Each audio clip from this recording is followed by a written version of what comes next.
galvanisk element er en elektrokemisk celle, som omdanner kemisk energi til elektrisk energi. Et galvanisk element består af en positiv og en negativ elektrode, adskilt af en elektrolyt. Traditionelle galvaniske elementer har en negativ elektrode af metal, f.eks. zink eller cadmium.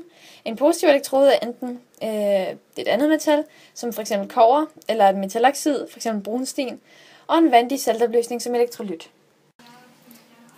I 1792 fremstillede Volta det første egentlige galvaniske element ved at lægge en zink- og en kobberplade på hver side af et stykke stof vædet med en saltopløsning. Volta konstruerede et batteri bestående af mange af disse elementer ved at stable dem i en elektrisk serie i den såkaldte Voltasøjle, der var det første brugbare batteri. Når en metalstang sænkes ned i vand, vil de positive metalioner kunne strømme fra stangen ud i vandet. Derved bliver vandet positivt og metalstangen negativt ladet.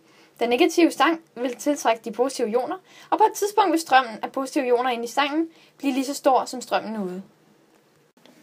Af nutidens meget udbredte galvaniske elementer er der for eksempel Leclanches element, det alkaliske tørbatteri, det genopladelige nikkel-kaliumbatteri og blyakkumulatoren.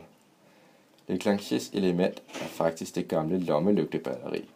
Det alkaliske batteri har også en negativ elektrode af zink og positiv elektrode af brunsten, men elektrolytten er koncentreret kaliumhydroxid.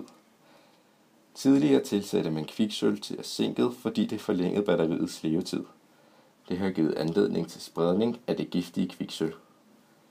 Der er blevet gennemført en indsamlingsordning for at undgå denne miljøforurening, og nogle batteriproducenter har udviklet alkaliske batterier uden kviksølv.